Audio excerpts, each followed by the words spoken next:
have completed our planned hole and now proceeding down to the final moments leading up to an ignition of the Gemini launch vehicle at 40 minutes and 59 seconds past the hour.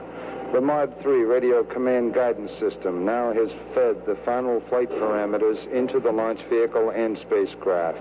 We will be launched on an azimuth of 99.9 degrees. Now 2 minutes and 30 seconds and counting. During this phase of the countdown and over the final 5 minutes, just about all sequences monitored in the blockhouse are worked automatically as far as the launch vehicle is concerned. We're on an automatic sequence, and we're checking the various events as they click off during these final phases. Now, T-minus 2 minutes and 8 seconds and counting. This is Gemini Launch Control. In these final 2 minutes, of course, NASA will be breaking in and out, and we will be keeping our sentences very short here so that you won't be interrupted, or we won't be interrupting NASA with these important final few minutes.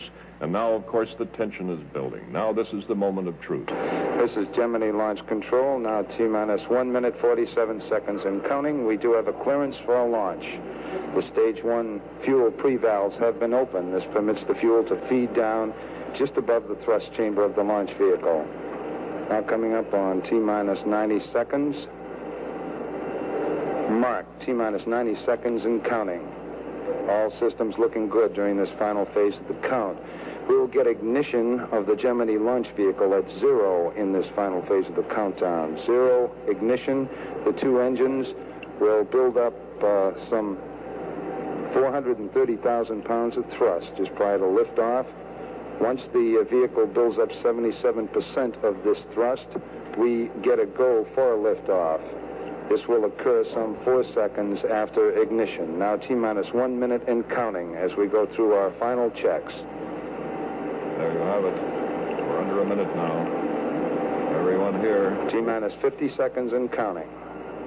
If all goes well, the Gemini 8 will be inserted into orbit some 1,050 nautical miles behind the Agena. T-minus 40 seconds and counting. T-minus 40. Storybook. Perfect so far. In the blockhouse, the crew is reporting as they monitor the various activities over the final phase. Now T-minus 30 seconds and counting. Excitement building, the tension building as these seconds tick away. Everyone on edge. The astronauts. T-minus 20 seconds and counting. Coming up on it now. In a moment, you'll hear the countdown 15. Again. 5 seconds. 10, 9, 8, 7, 6, 5, 4, 3, 2, 1, 0. We have ignition. And we have a liftoff. Dirty orange flame against the sky. There she goes. The 500,000 pounds of jet thrust. There she goes. High, high, ever higher.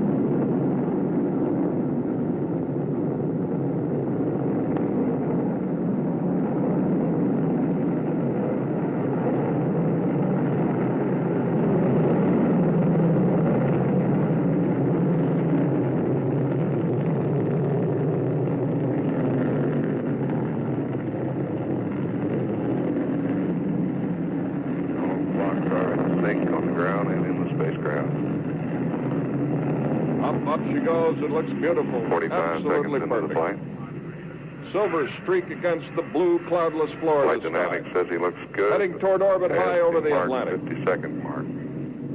Now to Gemini Control. Let's get a status report. Gemini Control, what's it look like? You've heard the rocket roar. And Dave Scott gives us his first report, the cabin pressure at 5.7. Everything perfect. Everything looks good. The distance now from the Cape about 4 miles. Altitude 24 miles. Minute and a half, we'll get the first booster engine cut off. All continues to go well, and it looks beautiful here. What a liftoff that was. What a 1 minute, 30 seconds into the flight. The flight director's just been advised thrust looks good. That's another good bit of news all the way around. This has been a perfect Mark, race. 1 minute plus 40 seconds. And the crew is advised they look good. We get that booster engine cut off in less than a minute now. Less than a minute. That digital command system update has been received in the spacecraft, and Scott has depressed a little button on the right side, which indicates to the ground that it was received. This is Paul Haney talking to you from Houston Space Center, giving you... Flight Dynamics says we're go for staging. We're 2 minutes, 10 seconds into the flight. All right, 26 seconds now. We should get booster engine cut off. The ground gives Gemini 8 a go for staging. That's a good word. Everything perfect so far. This is the second half of this doubleheader today. Gemini 8 astronauts on their way to history, on their way to their docking 2 with minutes, that 32 target. seconds into the flight. Spacecraft now about 52 miles downrange. And Armstrong says we have staging, and second stage has ignited. There you have it. The first important hurdle has been passed. Armstrong said they noted the staging and saw a little fireball behind them. That's when they drop off part of it behind them, and they can look around and see it. Guidance looks good. We're now 50 miles altitude.